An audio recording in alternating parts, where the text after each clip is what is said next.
ibikangisho nubwo byaza nzakomeza nubaka Yerusalemu. Haleluya. Nubwo byaza, nubwo baduhagurukira, ariko cya kindi wamenye, cya kindi wahagurukanye aba ari cyo ukomeza.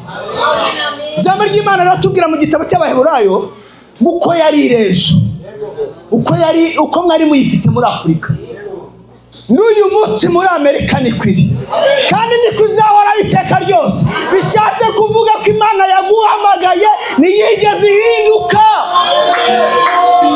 Abana b'abantu tujya duhinduka, ariko yo ntabwo igihinduka. Dore umunyenga wo mu gakiza uzabona amamodoka, abasore muzabona abakobwa bafite inzobe nziza cyangwa bafite igikara cyiza cy'umunogeri, ibintu nk'ibyo. Abagabo muzagera gute, abagore muzagera gute?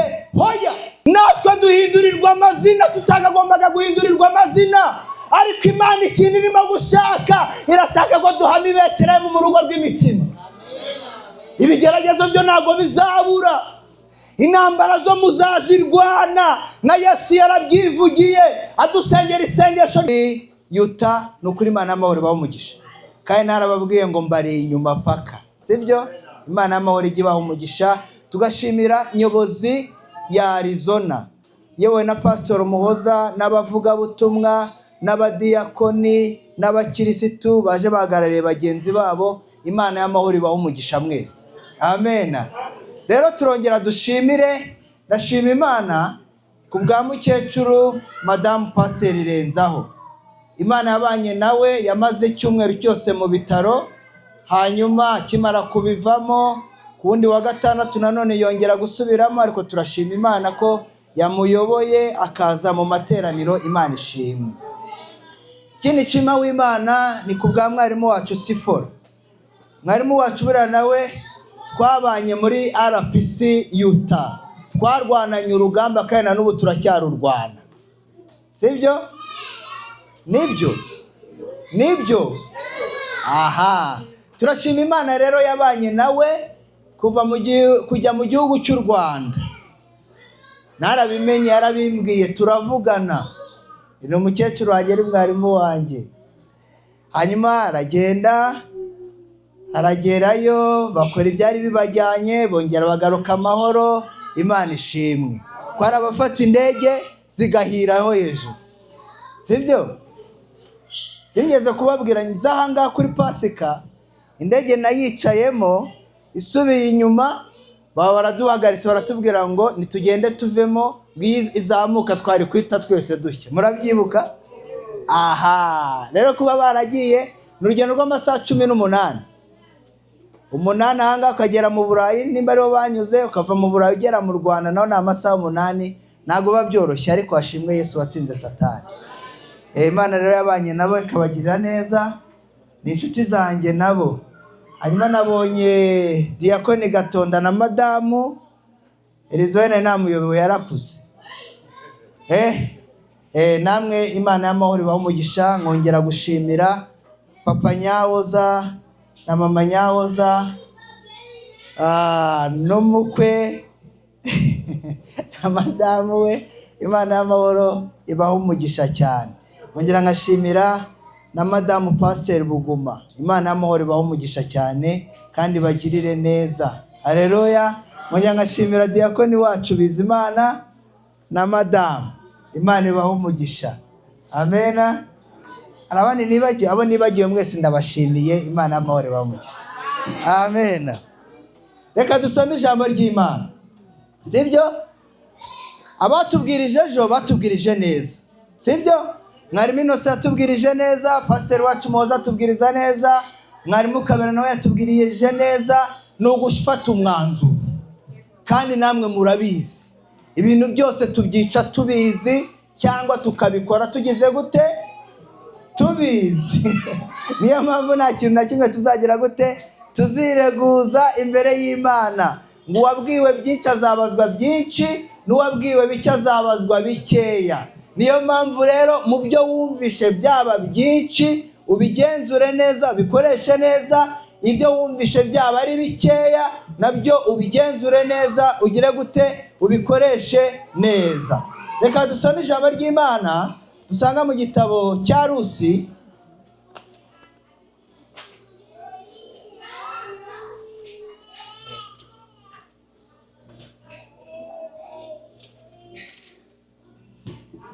turasoma igitabo cya Rusi, ni amagambo twese tuzi, ni igice cyaho cya mbere. Turasoma ku murongo wa 16 tugeze kuri 17. Igitabo cya Rusi igice cya mbere umurongo wa 16 kugeza kuri 17. Reka dusome mu izina rya Yesu. Twahageze twese? Abafite Bibiliya ni bande turebe? Revival irabizi ko abafite Bibiliya ni bande? Aya za telefone bara ntabwo nyanzemera. Ntabwo nyanzemera. Reka dusome mu izina rya Yesu. Reka dusome. Aravuga ngo Rusi aramusubiza ati, winyinginga kugusiga no gusubirayo ngo ne kugukurikira, ko uzajya ariho nzajya kandi aho uzarara ariho nzarara. Ubwoko bwawe nibwo buzaba ubwoko bwanjye, Imana yawe ni izaba Imana yanjye, aho uzagwa niho nzagwa bahamambe. Nihagira ikizanandukanya nawe atari urupfu, Uwiteka azabimore ndetse bikabije. Amen. Ni amagambo twese tuze tugira ngo twibukiranye. Hano ijambo ry'Imana ritubwira umuryango wari ugizwe n'umugore, ugizwe n'umugabo hamwe n'abana babo babiri. Bakaba barabaga mu gihugu cyitwa Betelehemu, hahandi Yesu yavukiye. Betelehemu ukuntu bisobanura igihugu cy'imitsima. Bishatse kuvuga ko ahantu hari imitsima nta nzara igihaba, sibyo? Ahantu hari amacikeni, ahantu hari imiceri na bya bindi byose, numvisha ko hano mwajeje n'intoryi nta nzara igihaba.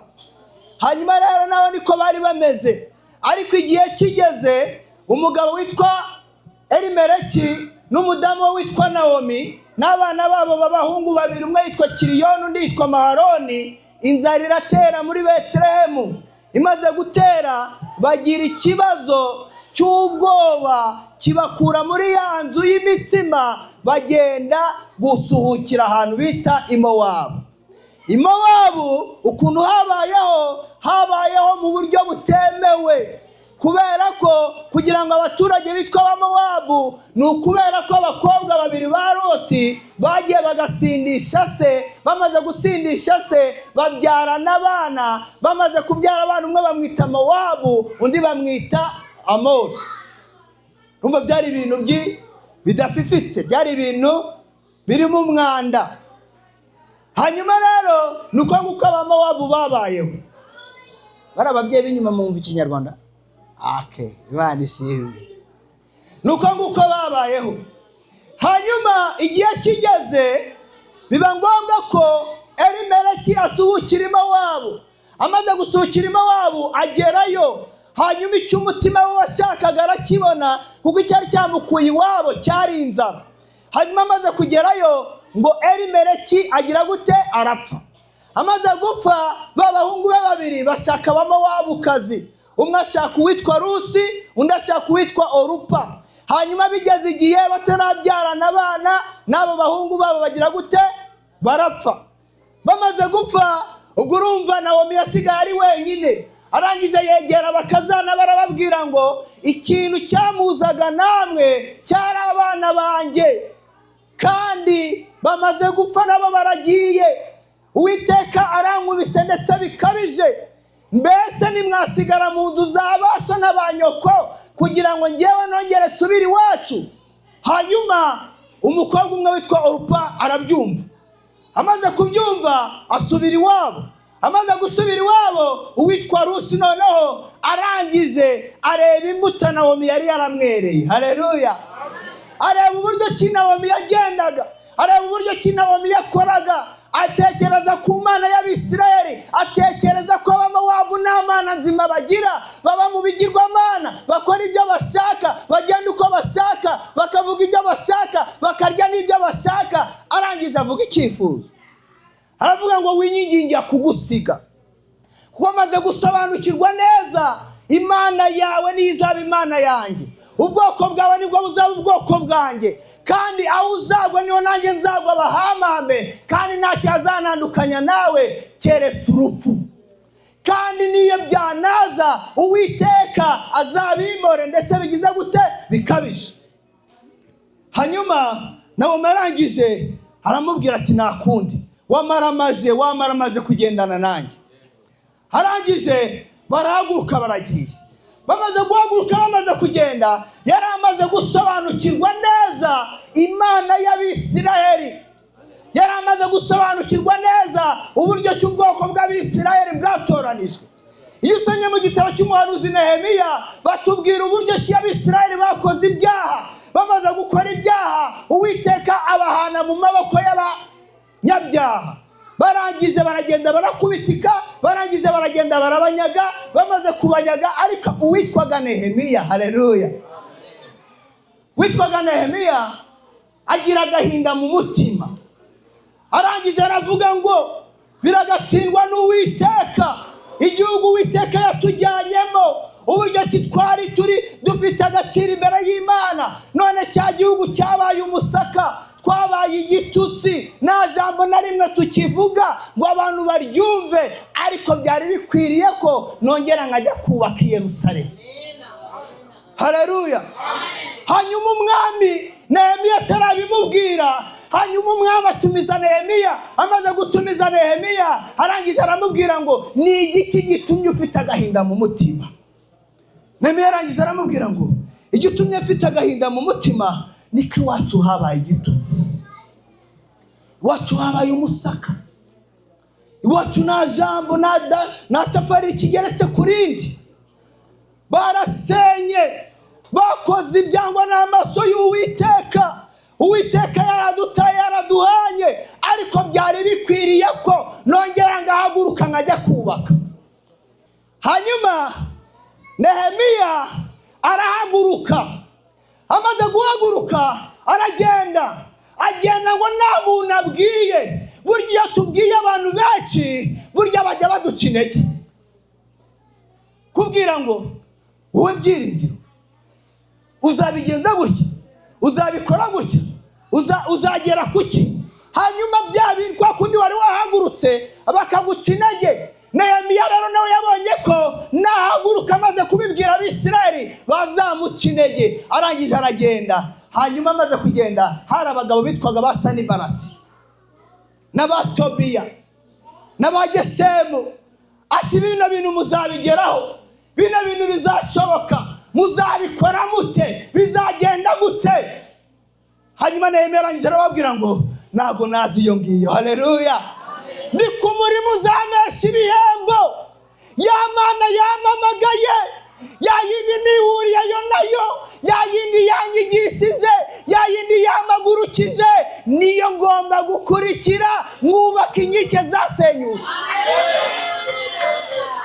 Hanyuma barangije bagira uburakari. Bamaze kugira uburakari, barangije baravuga bati uyu mugabo ukomeje kujya kubaka yasenyutse, kandi tugomba kumukandagira uko bwiza nuko bukeye. Reka tujye kumuteranya ku mwami, niturangiza tuvuge ngo yatutse umwami. Hanyuma rero arangije avuga ngo ibikangisho nubwo byaza, nzakomeza nubaka i Yerusalemu.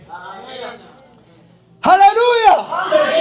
Nubwo byaza, nubwo baduhagurukira, ariko cya kindi wamenye, cya kindi wahagurukanye aba ari cyo ukomeza. Ijambo ry'Imana riratubwira mu gitabo cy'Abaheburayo uko yari irejo, uko mwari muyifite muri Afurika, n'uyu munsi muri Amerika nikwiri, kandi niko izahora iteka ryose.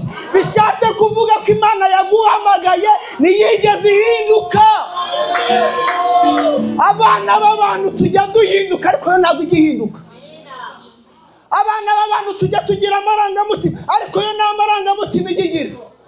Abana b'abantu tujya tugira kamere yatwishe yatuzonze, ariko yo nta kamere igigira, kuko ni yera.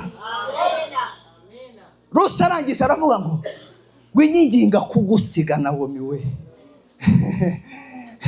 Imana yawe ni izaba Imana yanjye, ubwoko bwawe nibwo buzaba ubwoko bwanjye. Aho uzagwa nanjye niho nzagwa. Bahamambe, kuko nabonye ko iki kurimo gifite umumaro cyane kuruta iwacu mubamo wabo. Hanyuma arangije arahaguruka, hajyana na nyirabukwe. Amaze kujyana na nyirabukwe, nyirabukwe arangije aramubwira ngo ibyo nzakubwira byose ari byo uzakurikiza kugira ngo uhagirire umugisha. Haleluya. Nawe arangije ava mu bama wabo agera i Betelehemu.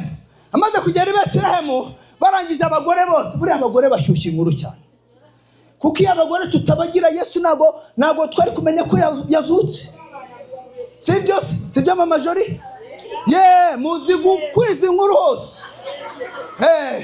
Kandi ni namwe mujya mwubaka ibintu, mwarangiza ni namwe mujya mubyica. Abagore twebwe abagabo twese, kereka umugabo nawe uri mambore uri aho ngaho, ariko abagore mushaka kubaka ibintu mwabishyigikira. Mbahagurukije ngo mushyigikire umurimo wa Rapisano muri Yuta, mukabinyemerera mwawukora neza. Ariko mbahagurukije ati nyabuneka mwafashije uyu murimo hano muri Yuta, mukabyanga, yewe na amavi yazakoboka. Ariko Yesu arabarusha. Hanyuma abagore barajya bavuga ngo uriya Sinawumi, wa wundi twari tuzi, wa wundi warongowe na Elimeleki, wa wundi nyina wa Maharoni na Kiriyoni. Hanyuma nawe marangije arababwira ngo mumbabare mutazongera kunyita Nawomi. Nawomi bisobanura igikundiro, ahubwo mujye munyita Mara, ushaririwe, kuko nagiye nuzuye none ngarutse narabaye incike. Buryo twavuye mu rugo rw'imitsima tukagenda dutakaza byinshi. Abagabo bacu barapfa, abana bacu barapfa, natwe duhindurirwa amazina tutagombaga guhindurirwa amazina. Ariko Imana ikintu irimo gushaka, irashaka ko duhama i Betelehemu mu rugo rw'imitsima. Ibigeragezo byo ntago bizabura, intambara zo muzazirwana. Na Yesu yarabyivugiye adusengera isengesho rya nyuma, yaravuze ngo data, ngo ntago ngusabye ngo bakure mu isi, ahubwo nagusabye ngo barinde umubi. Bishatse kuvuga ko ibigeragezo tuzabibamo. Muri runo rugendo rwa gikristo, nushaka kuzahagirira amahoro, uzaba wahushije intego. Impamvu ni iyi, mumenye ko inaha atari iwacu. Pawulo niwe wabivuze neza, yaravuze ngo naho twebwe iwacu ni mu ijuru, ngo niho dutegereje umukiza ko azaba.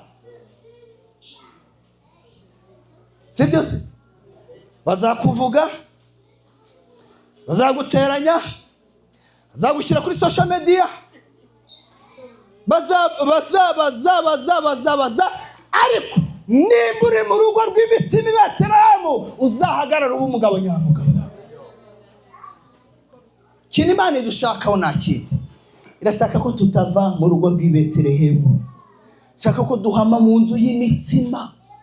Nubwo haza gato, nubwo imvura yabura, ariko ejo izagwa.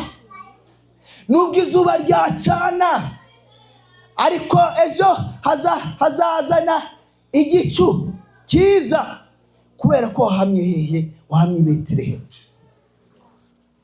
Hanyuma nawe marangije abwira umukazana, aramubwira ngo, umukazana nako aramubwira ngo ndashaka kujya guhumba.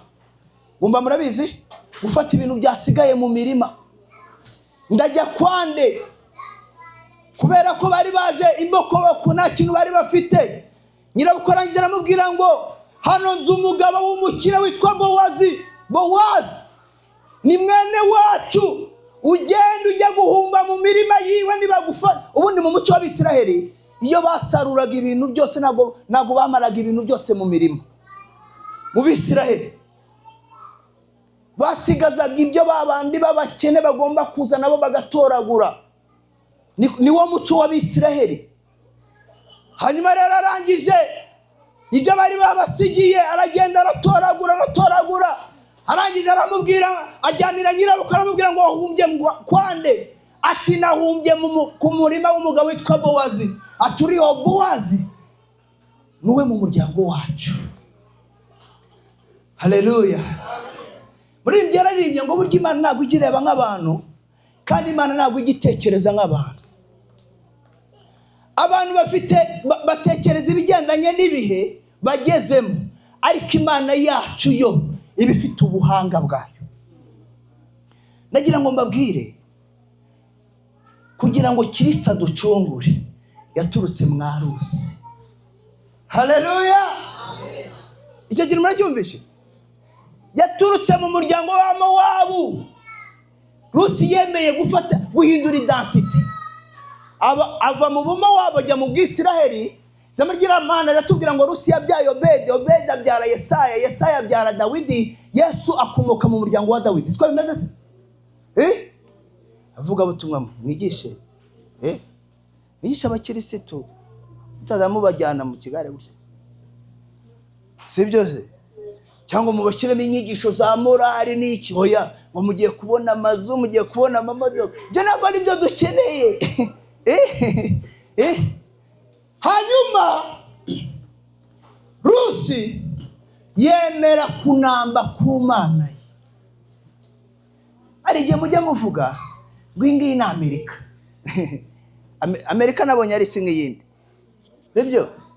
Ababwira akantu mutari muzi wenda atanazi mujya mumwumva, mwababwiwe na barunaka, mwagize gutya, byagenze gutya. Ariko reka mbibwireho gato. Amahanga y'amahanga aya, Amerika nyimazemo imyaka 13. Mbere kugira ngo nze hano muri Amerika mu myaka 13 nabaye i Burayi, namaze imyaka 7. Urumva amahanga nyamazemo imyaka 20. Sibyo? Nta kintu mwambeye. Sibyo?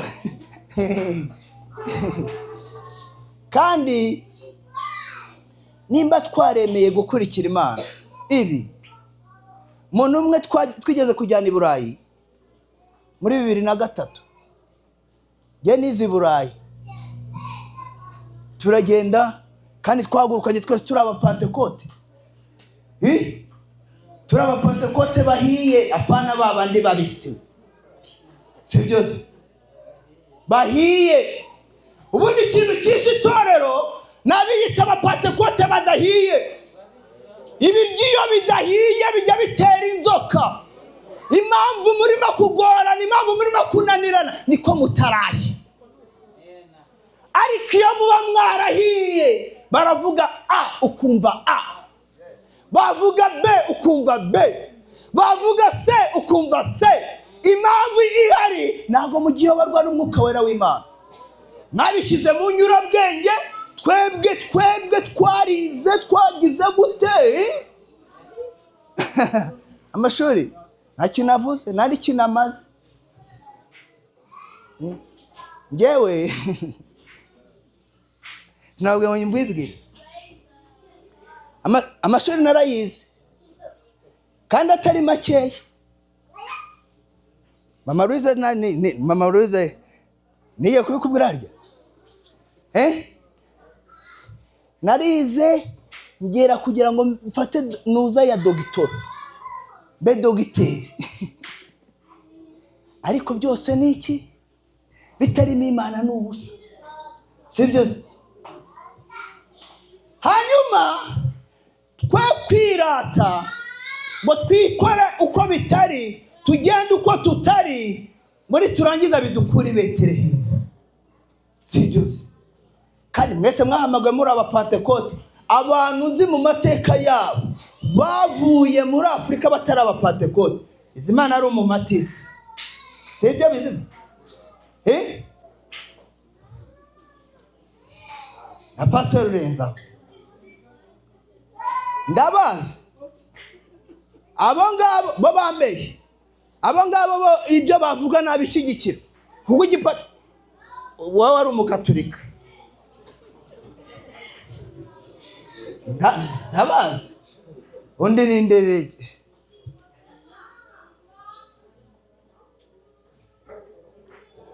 Ariko twageze hano, twageze hano. Elize twageze hano. Elize twageze hano.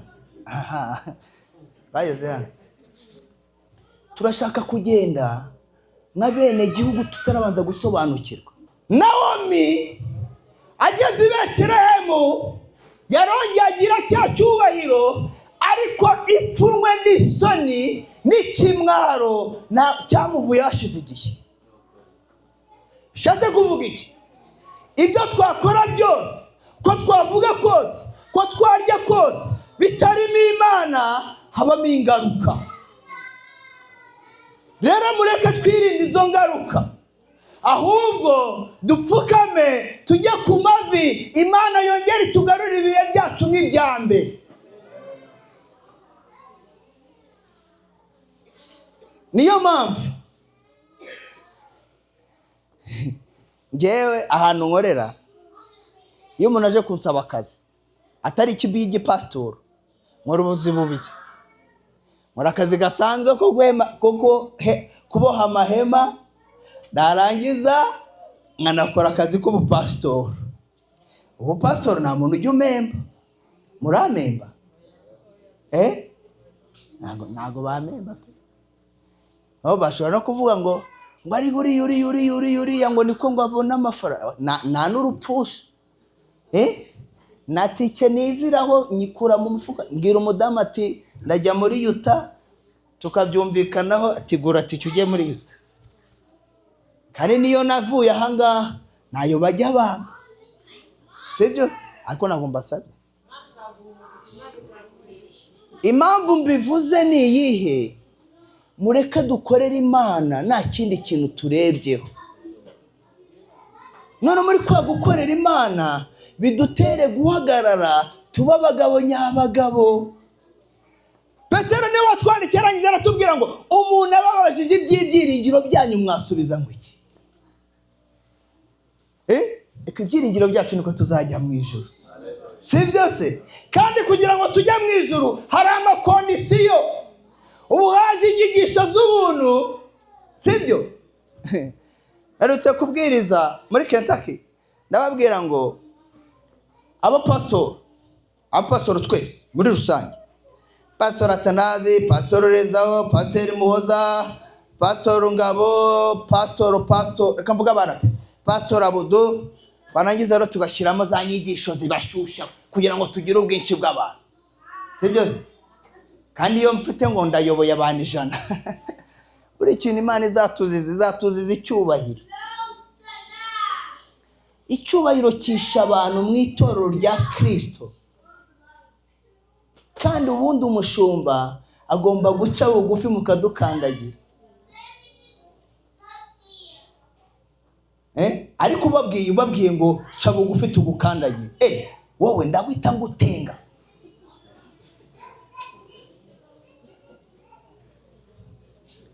Noneho ya nama yakoze ikubatiza ku cyumweru izongera ikore igutenga ku kindi cyumweru. Kubera iki? Ko batakwigishije ibintu. Bakwigishije nabindi, bakubwiye ngo dore umunyenga wo mu gakiza uzabona amamodoka, abasore muzabona abakobwa bafite inzobe nziza cyangwa bafite igikara cyiza cy'umunogeri, ibintu nk'ibyo. Abagabo muzagera gute, abagore muzagera gute? Hoya, inyigisho ziza zishyushya muzishyira ku ruhande, ahubwo inyigisho ziza zikora hahandi utabanye n'Imana arizo uzuha agaciro. Yaragize bikagera none muri mwebwe abakirisitu mushaka kwiyumvira ibijyanye n'irari ryanyu. Sirako nivugiye ibya Nawomi, ati uriya yanyibwirira ko maze imitsi nka mwarimu Tumusifu amaze igihe adafite akazi, sibyo? Buriya yaza akavuga ngo imiryango ya kampani irafungutse kugira ngo nanjye agende nkore. Ibyo ngibyo byari kumfasha. Ariko ijambo ry'Imana riratubwira ngo mubanze mushaka ubwami bw'Imana no gukiranuka kwayo, nibwo ibindi byose muzagira gute, muzabyongerwa. Ariko kugira ngo tubigereho mureke duhame i Betelehemu. Nitutava i Betelehemu, Elimeleki ntabwo azapfa. Nitutava i Betelehemu, Maharoni ntabwo azapfa. Nitutava i Betelehemu, Kiriyoni ntabwo azapfa. Nitutava i Betelehemu, tuzakomeza rya zina rya Nawomi ry'igikundiro, ntabwo tuzitwa ushaririwe. Sibyo se? Baduhaye uburenganzira. Ariko uburenganzira hadutse inyigisho z'ubuntu bw'ibyaha byose twari bibabariwe. Oya, uzuko ijambo ry'Imana ritubwira muri Yohana igice ni cya 3, atubwira ngo uko Imana yakunze abari mu isi cyane, sibyo? byatumye itanga umwana wayo w'ikinege kugira ngo umwizera wese atagira gute, atarimbuka, ahubwo ahabwe ubugingo buhoraho. Bishatse kuvuga ko Yesu yapfiriye abamwizera gusa. Abatamwizera ntabwo yigeze abapfira, ntabwo yigeze abapfira. Mujye musesengura ijambo ry'Imana mu ryumve. Yesu yapfiriye abamwizera n'abazamwizera, ntabwo yigeze apfira abatazamwizera. Niyo mpamvu abapasitori, ndibanda cyane ku bapasitori. Ubundi abapasitori iyo mwananiranye, abangaba nabo barananirana. Ariko iyo mwabaye bazima, abangaba nabo baba bazima. Nta kibazo mujya mwigirira. Iyo nananiranye, namwe murananirana. Sibyo? Tugiye gusenga Imana. Hari ibyo wanyuzemo byatumye iva i Betelehemu. Hari ibyo waciyemo byatumye uva i Betelehemu. Niwakomeza kwita ku Mana y'agakiza kawe, uyu mwanya ni uwanjye, uyu mwanya ni uwawe. Sibyo? Sibyo? Ari ibyatumye uva i Betelehemu. Wicara ariko wowe wicara. Wowe icara, nta mwanya wanjye ntabwo wari warangira. Si wanyizaniye. Ngwino nawe, wegenda nawe hariya mu bandi. Sibyo? Mwe kuzaza mubigira ibintu by'Imana. Ibintu by'Imana mwe kuzaza mubifata ibintu bya burage, bya kihoya. Ibintu by'Imana ni ukubyubaha. Iyo tubaha Imana wajya gupasira uzamwubaha. Reka ahubwo pasira azakaraba avuga ati reka n'umuntu utarubashye Imana. Imana yagiye ibwira abantu, irangije arababwira ngo kubera ko Gahini yabaye igicamuke, nanjye yacuzuguye, uzamwica nanjye azabihorerwa incuro 70. 270. Yari yananiye Imana. Tujye gusenga. Ari ibintu byadukuye i Betelehemu. Si bihari se buri? Ni bihari byadukuye i Betelehemu. Twanangiza tugasuhuka tukajya iwabo. Byibuze iyo tujya mu kindi gihugu cyiza. Ni bihari. Kandi wasanga bidahari. Birahari. Ibyadukuye i Betelehemu mu nzu y'imitsima. Twanangiza tukajya iwabo. Birahari. Nimba bihari haguruka dusenga Imana. Nimba bihari haguruka dusenga Imana. Imana iguha umugisha. Nimba hari ibintu byagukuye i Betelehemu, warangiza ukajya iwabo, ukatakariza ibintu byinshi cyane kugira ngo ugaruke mu nzu y'imitsima, niko ugomba guhaguruka tugasenga Imana. Imana ibahe umugisha. Abapastori n'abavuga butumwa, Imana iguha umugisha.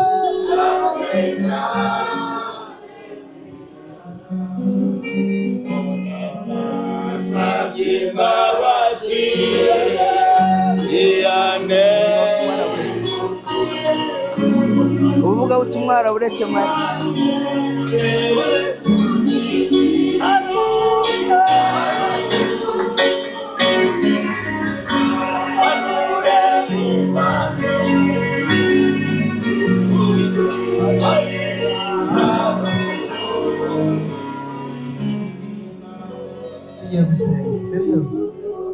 Tugiye gusenga.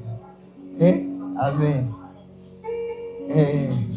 Mana yacu nziza, haleluya, Imana y'agakiza kacu, se umwami wacu Yesu Kristo, turagushimye Nyiringabo Imana, kandi turaguhimbaje.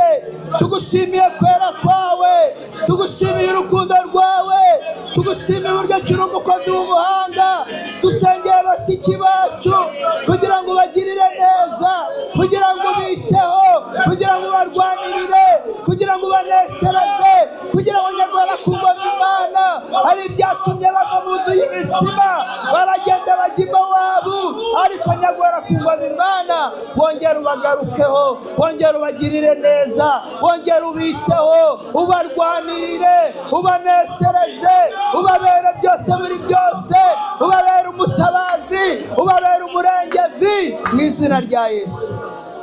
Ubambike imbaraga, ubiteho ubarengere, ubambike imbaraga, ubarwanirire, ubambike imbaraga ibyabashaririye, wongera nyagora ku ngoma Imana, ubibakize mu izina rya Yesu. Ahubwo nyagora ku ngoma Imana, komeze kwitamura muri byose. Habwa icyubahiro Nyiringabo, komeze guhabwa icyubahiro muri byose mu izina rya Yesu. Amen. Imana y'amahoro bamugisha cyane. Turacyakomeje gusenga.